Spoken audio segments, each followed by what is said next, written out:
Welcome to Stoa Conversations. My name is Caleb Ontiveros, and today I have the privilege of speaking with Spencer Klavan. Spencer is a classicist and author of How to Save the West. He also has a fine foreword to a book called Gateway to the Stoics, which is a nice collection of writings from the ancient Stoics. Thanks for joining. It's a pleasure to be here, Caleb. Thanks for having me. Of course. So let's start with a broad question. What's your story? The first part of my story is that I grew up in a house full of books. And I think I had to learn that that was weird.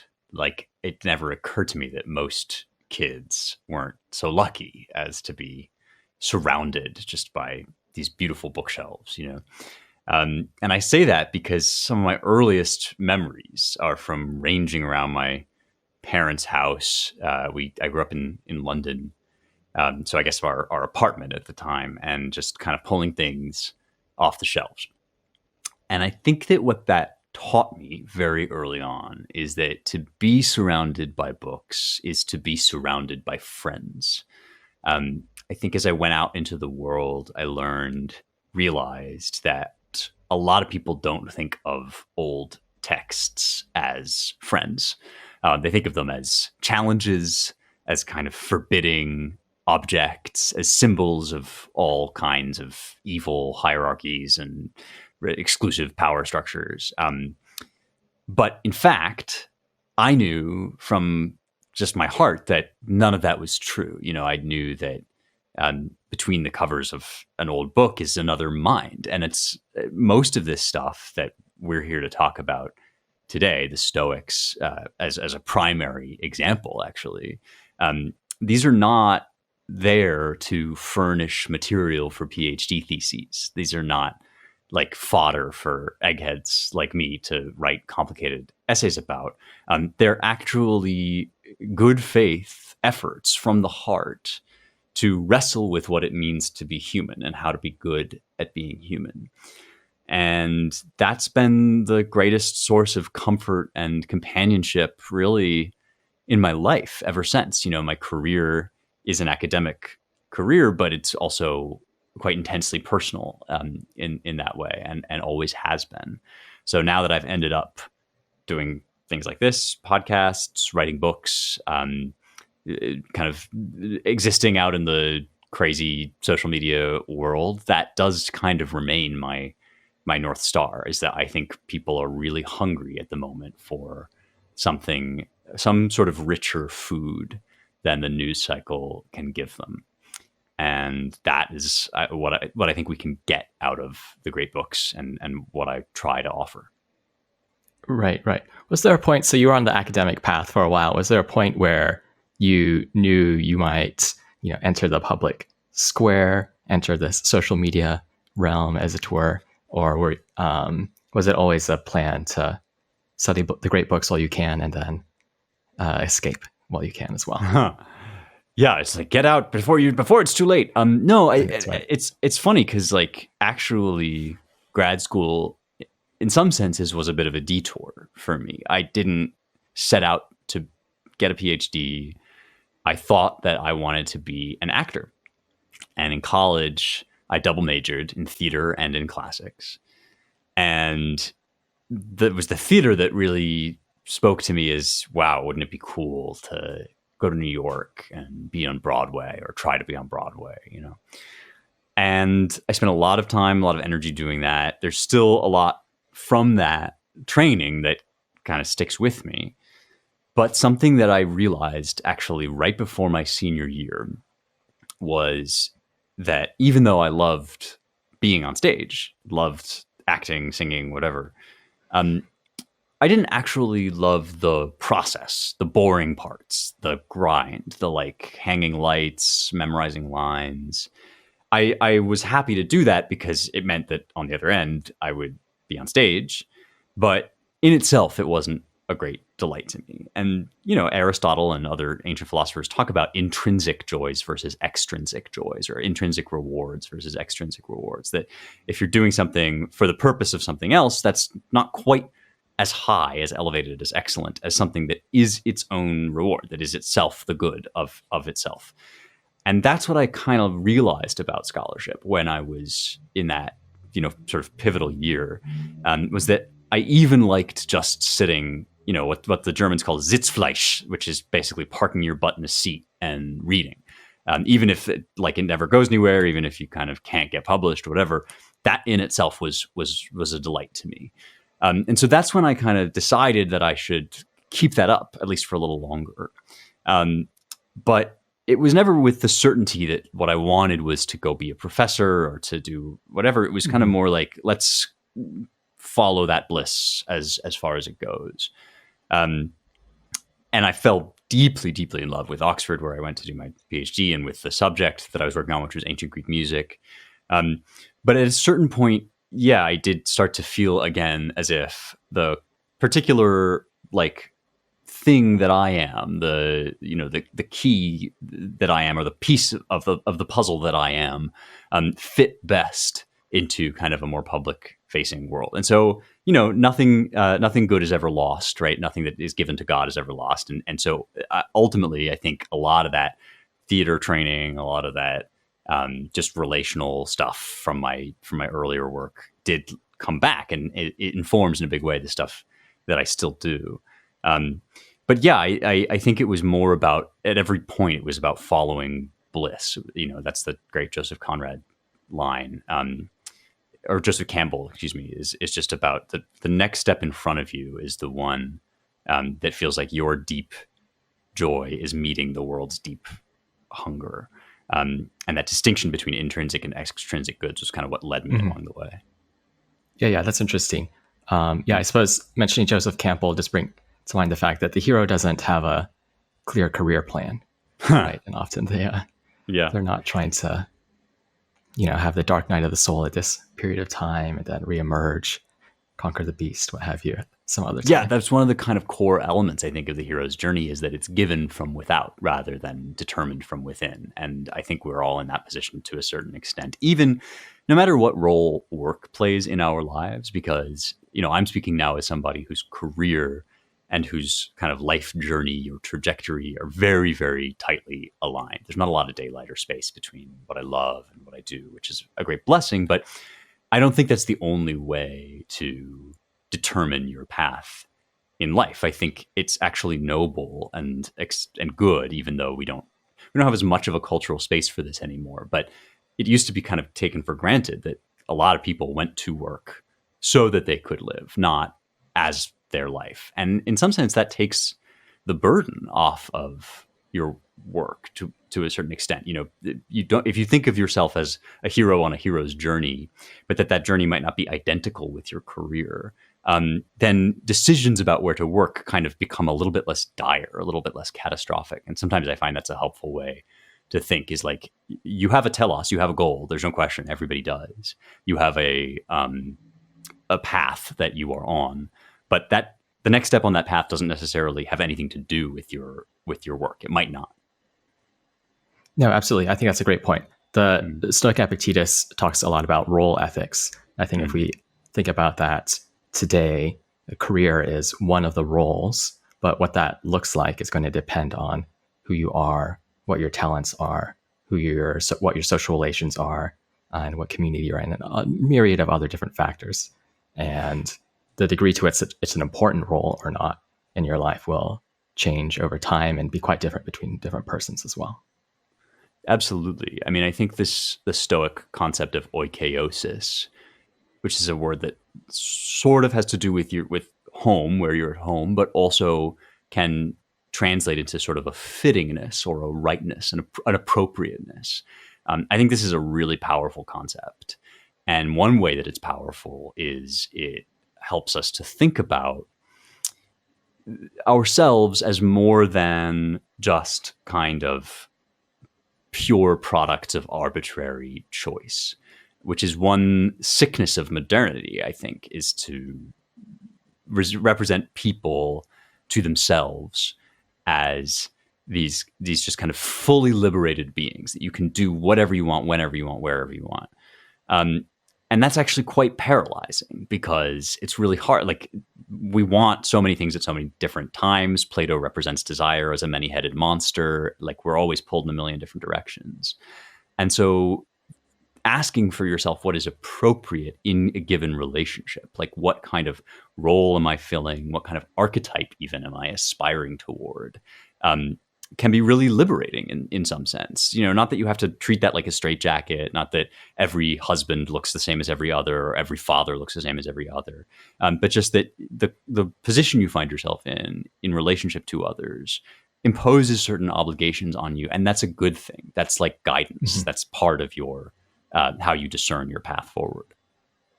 Right, absolutely. I mean, it's the fact that not all social bonds are chosen, as it were, is just the realization that there's value outside there already, and all you need to do is appreciate it, act in the right way with regard to it.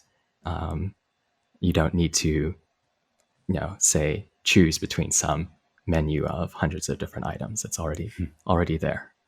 Right. Yes, I think this is something that antiquity can help us to recover, and perhaps even a more broad sense. We inherit, I think, from the 19th century, from Nietzsche especially, we inherit this crushing obligation to be the origin and source of value, to generate for ourselves the good. And the fundamental kind of fact of so much ancient ethics, Stoicism included, although not exclusively, is that the good is objective and it's outside of you. It may be unique to you. Aristotle talks a lot about this. It might be that, what's good for you isn't going to always be good for me. But it's also not arbitrary. It's not something that you can simply pose as like, oh, now what's good for me is to like get blackout drunk for a week straight, and I'm just going to call that good. You actually live in this world of hard and fast natural realities. And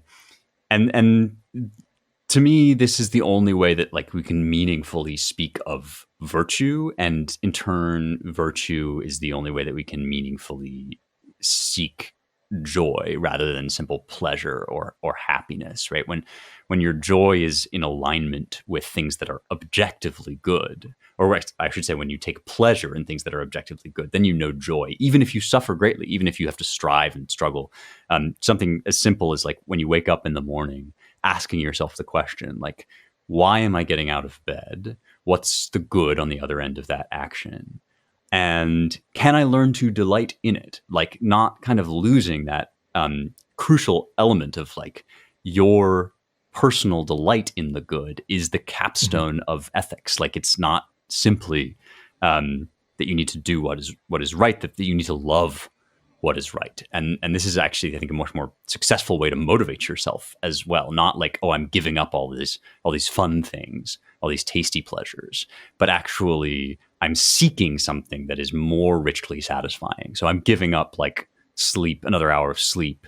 I'm giving up that last drink. I'm giving up whatever, but what am I getting? I'm getting clear-headedness. I'm getting the feeling of satisfaction that comes from a good workout, or more deeply, I'm giving up sleeping with everything that moves, but I'm getting the richness of marital fidelity. Like, I'm getting relationships that are more robust and thickened with the kind of tapestry of time. Like, that stuff is, that's when you're really cooking with gas, I think, is when you are not just kind of scolding yourself into the good, but actually loving your way into the good.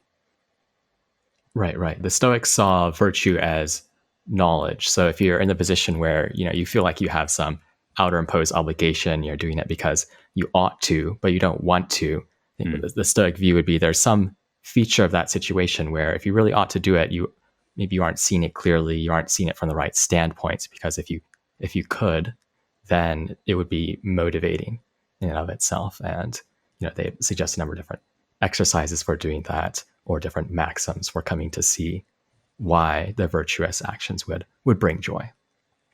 Yes, and the concept, another powerful Stoic idea, the concept of the indifferent as a noun, not as like a adjective, but that which is kind of irrelevant to your decision making process and your choices. And one indifferent might be pleasure and pain, right? It might be that your momentary experience is not actually doesn't contain useful information for you about what choices you should make. This is, of course, Marcus Aurelius's kind of great. I think his greatest contribution is his repeated return to that concept, and he sort of demonstrates or models what it looks like to recenter yourself in that all the time. And so then, you're again, once again, sort of liberated from taking the most kind of immediately, obviously pleasurable or easy route, and set free to ask, like, from the actual possibilities that are available to me, what is the best one? And that will come with all sorts of joys that you maybe can't even yet see. But it won't be getting led around by the nose, by the things that you either can't control or that you didn't ask for, these kind of things that we just wake up every day with a million different competing claims on us. I think that this is like, I'm interested to know what you think actually about, along with that concept of virtue as knowledge. There is, to me, a kind of specter of the unity of the virtues, which is not unique to the Stoics. It's a kind of Socratic idea as well, but is one of the most complicated questions for me. That, there's all sorts of stuff in Chrysippus about, like, if you become a sage, you become one all at once. And you have all the virtues all at once because you have wisdom, essentially. And contained in wisdom is like all the other virtues. And I can sort of see a sense in which that's true. I also think that we're never really at that point. Like, and this is something that some Stoics acknowledge, that like you can't. There are no sages, essentially. Like, the sage is a sort of ideal that we're kind of moving toward.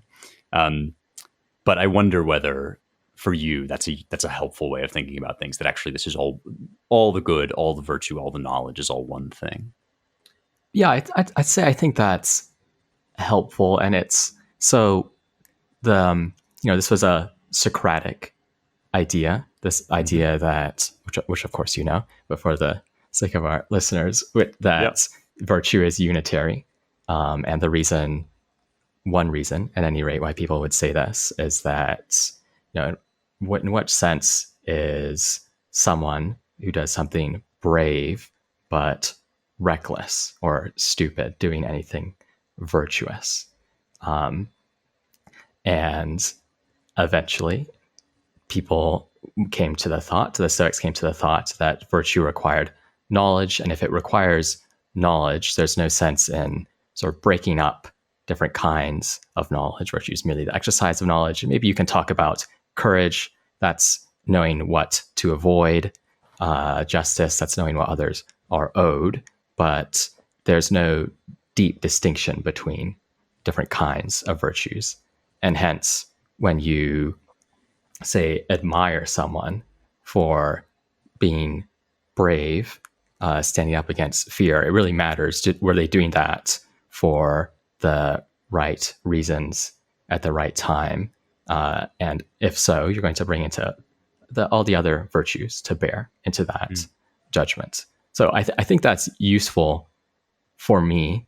Academic philosophers would always talk about cases like the 9/11 hijackers.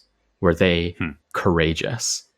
And the classic answer just clearly seems to be no, they're not doing anything good. In what sense could they be doing something courageous? Of course, there's more to say there, but that intuition is theoretically grounded in the idea that virtue is unitary. This is a topic which, obviously, again, you will know this for our listeners, this is a topic which concerns Plato in the Laches. Precisely this, right? Is courage really courage when it is in the direction of an evil? And I think, as I recall, that's a dialogue that ends in a kind of classic aporia that it doesn't actually resolve into like a real confident, definite claim, one way or another. But the idea that you just described is kind of strongly hinted that that's the right way. And I think that, one thing that this helps us to see is that when we're using the word virtue, we're actually working with a slightly more narrow concept than the Greek word arete, which begins in Homer as a kind of catch-all for valor, like just all sorts of excellence. You can have excellence in foot racing. Horses can have arete, at being horses, at being steeds. And it's in Aristotle and then in the Nicomachean Ethics that these different forms of excellence kind of get parsed. And we ultimately land on what you and I have been mostly talking about here, which is moral excellence, ethike arete, which is a word that comes from character, so kind of characterological excellence. And it's at that point that you can start to see how this particular kind of goodness that we're concerned with is kind of inescapably knowledge-based, orientation-based, desire-based, that we see people do all sorts of things that we might find admirable, shall we say, or that obviously contain some sort of skill or arete or excellence in the broad sense, but that don't actually qualify in an obvious way for that narrower sense of moral virtue, because it's not reflective of good character. And this, I think, for me, also is the crucial distinction when it comes to this question about, knowledge. Would perfect knowledge translate to perfect virtue? Because there is a tension, ostensibly a tension, between that idea and the Christian truth, I think, that we do things that we know to be wrong, right? This is in St. Paul: that which I do not want to do; that which I want to do, I do not do. It's also in Augustine's famous story about stealing pears as a boy, that he did it because it was evil. And so that kind of propositional knowledge, I know that this is wrong, obviously doesn't translate into good action. But if we understand knowledge to be of a deeper kind, that we're talking here about knowing the goodness, like a taste and see kind of knowledge, then I think we can at least say that that sort of knowledge is inseparable from virtue. That when we really do things rightly, we do them because of their rightness. And that rightness isn't just a kind of cognitive knowledge that we have in our head, but is a like whole body. We really like believe, you might say, an assent to its rightness, which of course is another important Stoic concept. Like you have to kind of know that the thing is good and assent to its goodness, and then want it as a result, or at least do it as a result. Yeah, certainly the early Stoics seem to have this propositional model of the mind where you that would rule out things like acrasia, and the way the mind works is almost like a kind of computer. But what you just said there about the sort of deeper form of knowledge, it's not merely cognitive, not merely propositional, does seem to come out at least in the exercises of the Roman Stoics. If you think about how Marcus Aurelius will often do an exercise of the view from above, look at the stars or look down on yourself, see the coming and goings of empires. In a sense, he's not actually coming to any new propositional knowledge. He already knows that empires have come and gone. But by doing this exercise, picturing the world in this way, maybe coming to a kind of stronger sense of knowledge. You could say knowledge from a different perspective, in addition to the knowledge that. And then I think once you allow that there are these different kinds of knowledge, you can also talk about embodied forms of knowledge, which the Stoics would be happy to do, since they thought everything was a body.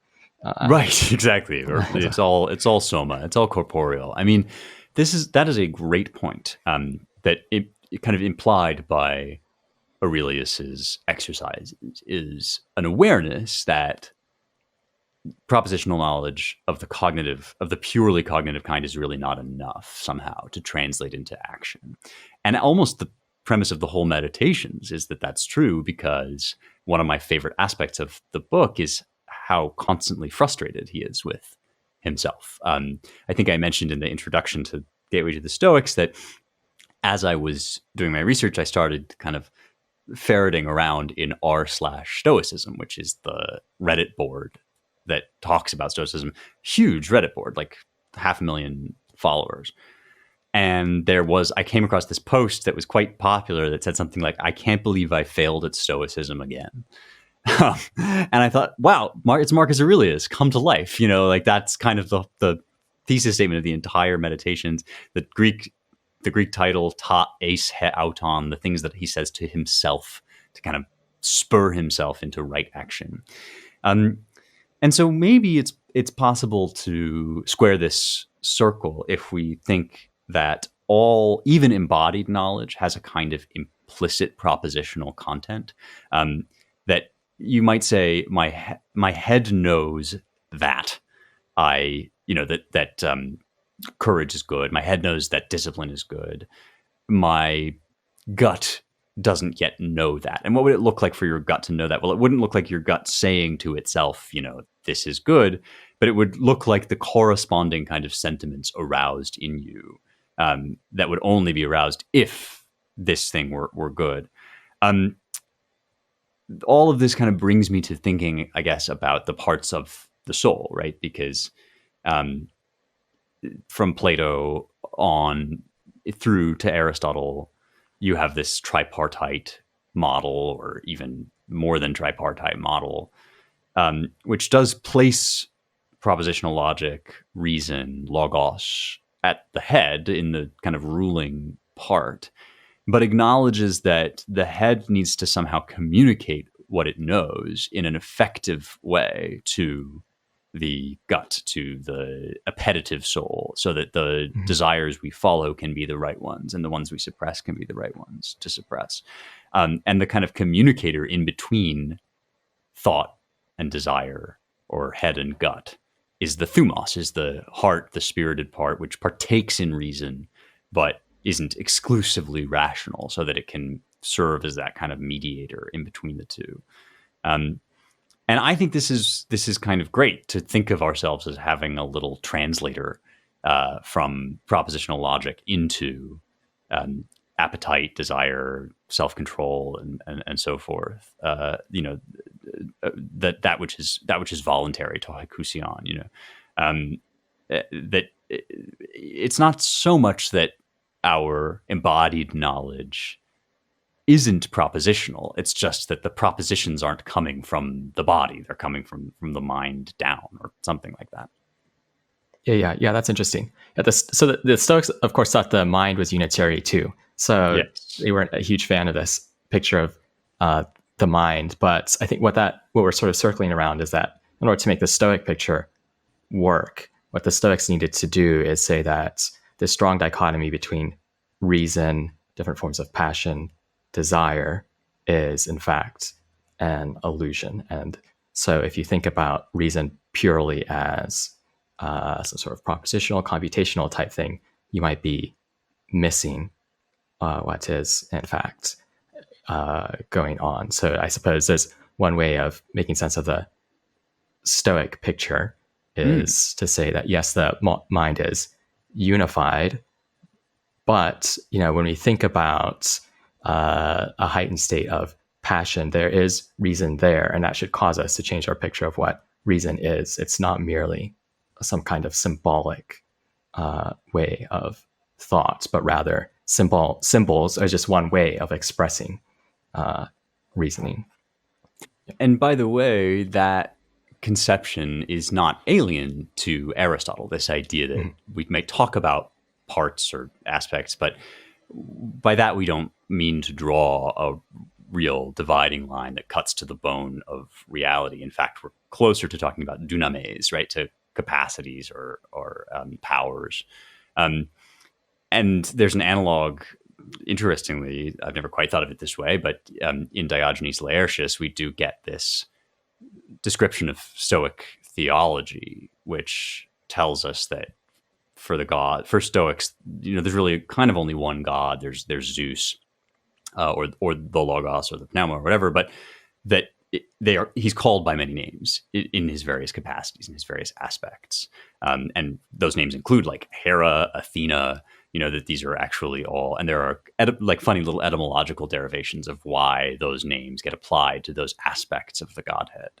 And so, perhaps what you're saying can be understood also as like, the soul is unitary, but that doesn't mean that it doesn't occur to us in all these different ways and therefore require multiple approaches from us.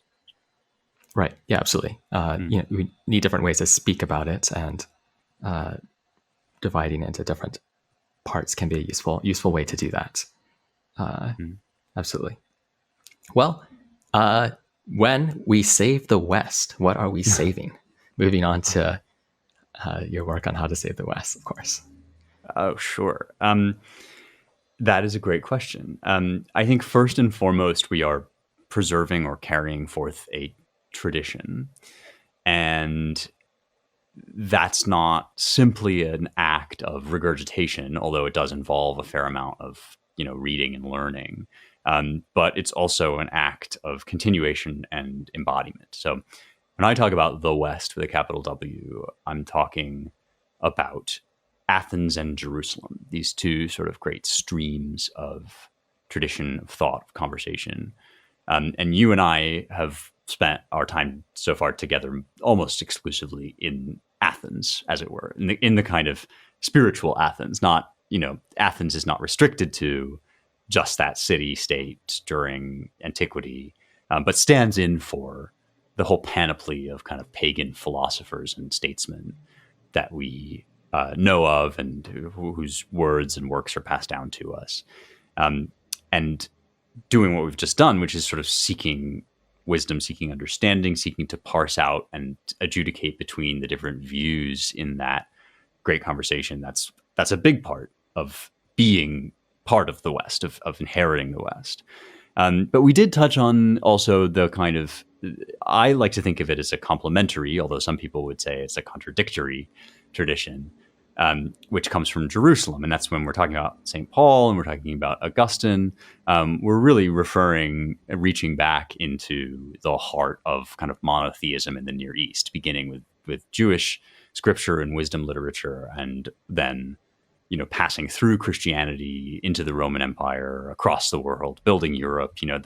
That to talk about the West at all is to kind of make a fundamental claim that that's a coherent story you can tell. It's not a story about like only one set of beliefs that people have ever had, but it is a story about interrelationships between participants in this tradition that can speak to one another meaningfully and can internalize and enact visibly these ideas. So, a lot of the stuff that we've been talking about here already, you or I or people listening to us could go away and wake up and do these things or behave in these ways. And even under, in conditions of extreme duress, I think often of Boethius, in jail, wondering what it means to do philosophy from this highly constrained place, even in our worst moments, and sometimes even especially in our worst moments. These are practices that we can adopt or ideals that we can strive for. And so, I wrote the book because I discerned a fair amount of either indifference to or open hostility toward this whole story. At the beginning of the book, I cite a bunch of people saying either the West doesn't exist, it's a fabrication, and that fabrication is designed to preserve white supremacy, or it is white supremacy, or what have you. And I just, going back to my origin story and the personal connection I have with these texts, I just feel very strongly that that's quite a wrong-headed and foolhardy way of relating to our tradition, in part because it is the tradition that allows us to make critiques like, this period or these people were insufficiently egalitarian, they were insufficiently fair or proper. I mean, it's from this wisdom literature that we derive our most robust versions of those ideas, because we don't get them from ourselves. They don't fall naturally into our lap, unless we are preternaturally gifted. So yeah, we're preserving the tradition, we're keeping the conversation alive, and most importantly, perhaps we're living it out. We're discerning what it means to live this way in 2023 under the circumstances in which we find ourselves. At what point in history do you think the West was least in need of saving? Yeah, I mean, one answer to that is it's always on the verge of collapse. And I sort of say something like this in the book, that the world being what it is, virtue, wisdom are extremely fragile, delicate things. We've already touched on the possibility that like nobody actually is a sage, you know.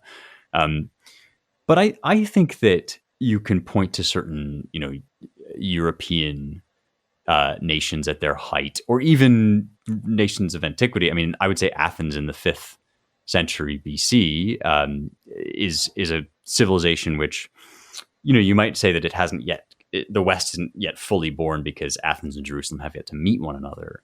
But there you're looking at a really robust, active, living tradition. And so I would say the markers of like health, Western health, are probably a strong sense of continuity and connection to the past, and to this specific past that we've just outlined. But B, a very vivid and urgent engagement with the past in the present. So, you know, I read the speeches, for instance, of Burke to Parliament, or his letters, and, you know, obviously reflection on the revolution in France. And I think, you know, here is somebody that is really, you know, rooted, standing firm in a tradition, even as in other places, other times and places, it's falling right apart. And that's the point of writing the reflections. So that's the first part of what I'll say, is that, you know, some of those just like maybe very early, you know, Enlightenment, or just at the turn of the Enlightenment era, some of the, you know, height of the British Empire, these things might look stable to us. The second thing I'll say, though, is that they probably didn't look all that stable to Burke. You know, it's hard to remember this, but like Pericles, for all that he represents the really pinnacle of Athenian glory in some sense, at least his you know, service as archon kind of straddles this amazing era. I don't think Pericles was waking up every day and thinking, man, we don't have to worry about anything. Like, we don't have to fight, you know, we don't have to. So it's difficult, I think, to really kind of say with confidence, like, this was an unshakable period, because there are no guarantees, you know. And one illusion I think we might maybe suffer from, I feel that I might suffer from, is, you know, I did grow up in the 90s, and the 90s might represent for America a certain apex of cultural consensus, of you know, peace, harmony, prosperity, all these things. And so in passing away from that apex, as I believe we have now done, into a period of more turbulence and urgency, we might have the impression that, like, we are uniquely unlucky, that we've been served a really bad hand. And I'm not sure that's true. Like, nobody wrote us a guarantee at our birth that things were going to be hunky-dory and we weren't going to have to really grapple with stuff. We've invented a dramatically unsettling form of technology in the internet, and we've gone through a technological revolution akin to that of the printing press. We've witnessed the failure of a lot of, you know, previously successful enterprises at home and abroad. You know, we're in the thick of it for sure, but I don't think that it's any more dire than it's ever been, perhaps, is one way of putting it. Right. So you talk about 5 crises, and I, of course, enjoy how you point out that the word crisis doesn't have the meaning it has for us, you typically today, at least for ancient Greeks, at least the way you use it. So do you want to say more about your use of that word and how you set up the stage for the 5 things we're facing? Certainly, yes. crisis is one of the most overused words in the English language, I think, in 2023. We have a crisis of almost everything. There's a supply chain crisis, there's a COVID crisis, there's a crisis in the economy. We seem to wake up to a new crisis every day. And many of the things that I just mentioned, in fact, I think all of the things that I just mentioned are very serious issues that require our devoted attention. But when I use the word crisis, I'm actually referring to something somewhat different, and I would suggest more foundational, more fundamental. As you indicated, the Greek word krino means I judge or I make a decision. And therefore, a crisis, the noun form, is a point of choosing. It's a choice between, as I like to put it, two fundamentally irreconcilable alternatives. And the thesis, in some sense, of the book, or the motivating framework, is that digital technology and historical circumstances have created a situation in which we are faced with really rudimentary, fundamental first-level questions. And those sorts of questions don't have like compromise answers. They may lead us, certain answers might lead us to certain forms of compromise. But when you're up against a question, like, for instance, is there absolute truth? One of the things I try to argue in the book is you can't give a halfway answer to that. You have to either believe that there is or not. And so that's a crisis. If you're arguing over that question, you're in a crisis. And you need, perhaps most urgently of all, more urgently than any other time, you need guidance from the past, because it's the past where you find kind of the richest engagement with these questions. And so we think that our tech has like totally transformed the world, and in some sense it has, but in another sense it has dredged up questions that are very, very old. And those are the five, crisis questions. Is there absolute truth? Crisis of reality. What's a human being? What's our personhood for? That's the crisis of the body, conflict between body and soul. What does anything mean anything? What's the meaning of life? What's the meaning of our existence? That's the crisis of meaning. Is there a God? That's the crisis of religion. And then finally, what is our regime? That's the crisis of regime. What's America supposed to be? Where are we going? What's going to happen to us? And so the book kind of proceeds by laying those crises out in the beginning of each section, and then offering a few kind of points of guidance or resources from the tradition that might help us think through those questions. Right. If you had to make a choice on one of those crises, or say solve one of those crises, which one would you choose? If I had to say this is like the worst one, yeah. This is the worst one. So there's a case to be made that like it's the crisis of reality, because that's the first. I mean, I start with that one because I think you can't really address any of the other questions until you've talked about, is there anything true or false? But really, I think the heart of the book and the deepest crisis of all is the crisis of religion. That's where the book reaches its climax. That's the thing that all of these conversations kind of come back to. And it's even difficult to talk about because the minute you say religion, God, people tune right out. Like this is just really unappealing to kind of be evangelizing or to be thumping a Bible or whatever. And like, one of the things I try to show in the book is it's actually much more basic and fundamental than that. It's almost not even like, is there a Trinitarian God, as so much as like, is there a plane? Is there a mode of existence? Is there a reality that is more than simply physical or material? And I think that, Nietzsche's great proclamation that God is dead, which Heidegger interpreted as meaning all transcendental values are debunked. They no longer exist. There is no vertical dimension to reality. I think that conviction, which is really running its course and really, I think, exhausting its possibilities and causing all sorts of problems, that's the crisis. The crisis is, can we believe?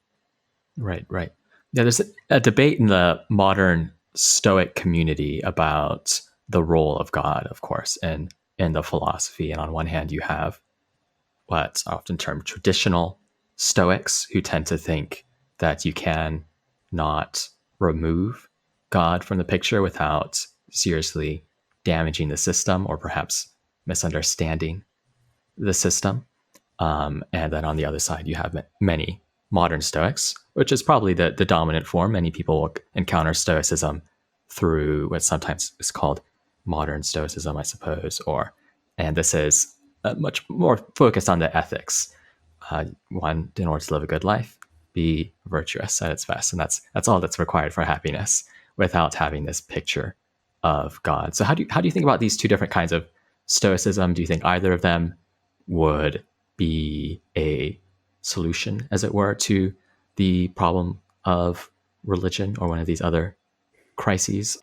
Yeah, I do take a position on this in the foreword to Gateway to the Stoics, um, because I sort of, in my nosing around in r/Stoicism, which contains a lot of representatives of modern Stoicism, and I would associate it also with people like, Ryan Holiday and Massimo Pagliucci, although I don't want to attribute to those guys, any particular, I don't know them well enough to know what their kind of theological convictions are, but I do think that there is like a self-help version of Stoicism of the kind that you indicate, which actually is very Roman. I've been thinking about this lately, that Cicero and who was not himself a Stoic, but who had a lot of respect for Stoicism, and even just like some of the stuff that you get from the kind of Roman nobles that smacks of Stoicism. It has this kind of practical, like, just give me the bottom line, like, how do I run the world? How do I do what's good? How do I seek virtue? And so we have this very American version of this, which doesn't really want to engage with the metaphysics, doesn't want to engage with the cosmology, certainly finds the whole talk of multiple gods beyond the pale, but really isn't all that comfortable with or interested in the talk of one God, either of Dios or Logos or whatever, as a conscious mind. And for one thing, I don't think that's going to be strong enough stuff. My first answer to this is, like, I'm not sure that kind of, like, this helped me lead a better life is going to carry quite the conviction that will be needed in the years to come. But to be a little less gloomy and dire about it, I also think you can refer here to a passage in Diogenes Laertius, which reports that many Stoics thought of the three great branches of their philosophy, as integrated parts of a whole. So, you know this. You've got logic, which is kind of like, how do you think well?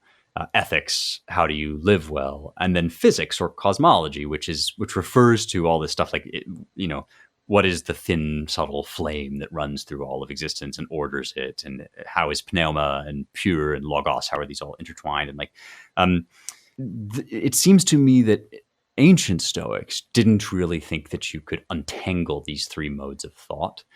And I think that is a persuasive claim, because many ethical claims, in fact, I would suggest all ethical claims, are somewhere explicitly grounded in, if not a conscious supernatural, nevertheless in a supernatural, in an axiomatic good, right? In order to wake up in the morning and ask yourself that question, why do I do what I do? What do I want? Then you actually have to place an immovable standard outside the changing world of nature. Now, for Stoics, that standard was kind of implicit in nature or threaded through nature. It wasn't strictly speaking more than physical, but it was supernatural, or was spiritual, or was religious, theological, in the sense that we now kind of casually use those words. And I just don't know, if the claims about logos governing all of time and space, if those claims are just kind of useful metaphors, then it's hard to see why we should pay any attention to them. It's hard to see why we should live that way when the going gets tough, unless, in fact, the divine mind, the ordering consciousness, is really, in a quite literal sense, the final word on what is true. So I think you need at least a theological dimension in order to make full, complete sense out of this, and also to sort of stand you in good stead when the going gets rough. Right. Yeah, it's a deep issue, one that I'm personally agnostic on. One of my favorite parts from the book is where you say you're going to tell a story about existence itself. as a Mm. kind of language, which I think was a fine description not only of the Stoic God, but this idea of how does something like telos get built into the world itself. So I don't know if you could say more about that, because I thought that was a very, very well done, very elegantly put. Thank you. Yes, happily. So this is one of those areas where Athens and Jerusalem, I think, can kind of both contribute to uh, a plausible, cogent description of the world that is also theological. Because, of course, right from Genesis, language is very closely bound up with the creation of the world. God spoke, said, "Let there be light," and there was light. And it's also the case that, in John's Gospel, chapter 1, which is to me the most nearly Stoic text in all of Scripture. We get en arche ein ho logos. In the beginning was, we often hear the word, but really the logos is the logos. I mean, students of Stoicism will know this concept, right? The kind of governing order, the bedrock set of truths, and so forth. And so where Stoicism and Christianity differ is where they locate that logos, or whether they think that logos is exhausted by the material world, or whether it enters into the material world from outside of it, or it governs over it. And I have my Christian convictions about that, which is that that in order to make sense, the divine mind must be more than nature. But either way, what you're looking at is you are looking at a material world which is not full stop material, or rather whose physical attributes are not just the brute facts of themselves. They are also formed, shaped in a way that gives meaning, that expresses some kind of ineffable divine reason and order. And if that weren't true, then our own minds wouldn't work, because man is the microcosm, right? Because we have within ourselves this kind of miniature reproduction of the order that governs all creation. And so for the world to be spoken into existence, to say that is to say that what we do when we do language, that is when we take sounds and we use them as physical tokens of what's ineffably inside of us, that's a little picture of what God does when he creates the world, that the transcendent divine gives expression to himself in material form. And that material form is the sky, the trees, the earth, but also the laws of nature, the falling rain, and the experience of beauty, the truths of the heart.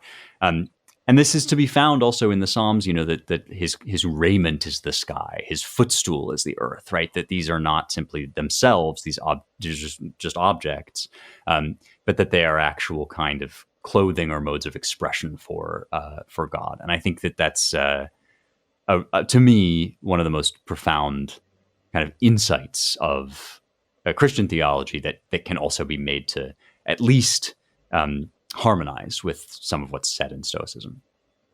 Right. I think you have it's a good way of understanding how the picture of Stoicism need not be reductionistic, even though there are only bodies. The way of what isn't merely some amount of atoms bumping around in the void. That's the Epicurean picture. That's right. See, the logos that could, if you're in the agnostic position like me, adhere deeply in the matter of things. And of course, yes, if you take the Christian position, there's more to say about that. Right. And the Stoics do this wonderful thing of opening up a category, a kind of intermediate category between material and immaterial. And there's different ways of kind of interpreting it as maybe supervenient or what have you. But these are sort of the sayables, right? They are the talecta, the things that like it even if they are. And the reason they're called sayables is because even if they don't, strictly speaking, exist, we can still speak of them. Things like the meaning in a word, and I think that's quite interesting. I think they do exist. I think that spirit has a kind of fundamental bedrock reality. But things like time, things like the meaning of words. I think there are 4 of them canonically in Stoicism, and yeah, it's not that these objects, even though they are somata, even though they're corporeal, it doesn't mean that they're like only corporeal or that their whole meaning is exhausted by the fact of their matter. As you say, that's an Epicurean position. Right. They either have, maybe perhaps different aspects as one day to speak about it, or there's the late philosopher Roger Scruton has a lovely book called The Soul of the World, where he develops a view that I think can go nicely with this, which is, he calls it a kind of cognitive dualism, where you can see the world in two distinct ways that are fundamentally irreducible to each other. Yes, absolutely. Aristotle likes to talk about things that are separable conceptually, but not in fact. They are, choristikos, but not really. And part of the claim of the book is that the body and the soul are this way, that at least on Earth, is possible to interpret a human body as a purely physical machine. But it's also possible to interpret the human body as a kind of vehicle for spirit, and excluding either one from view, even if you're able to do it, it might be useful to think in that way for certain purposes. It's always crucial to remember that anytime you do that, anytime you perform that chorismos of separating off one or the other aspect, you've lost something. You're missing the whole picture until you kind of see it like a stereopticon, like those two things layered on top of each other. Yeah, got it. Excellent. Well, is there anything else you'd like to add? Oh boy. This has been just a really lovely conversation. I hope if people are interested, they'll check out the book, which is also on Audible. If you like listening to stuff, as well as Amazon, you can go get the version read by the author. So thank you for having me.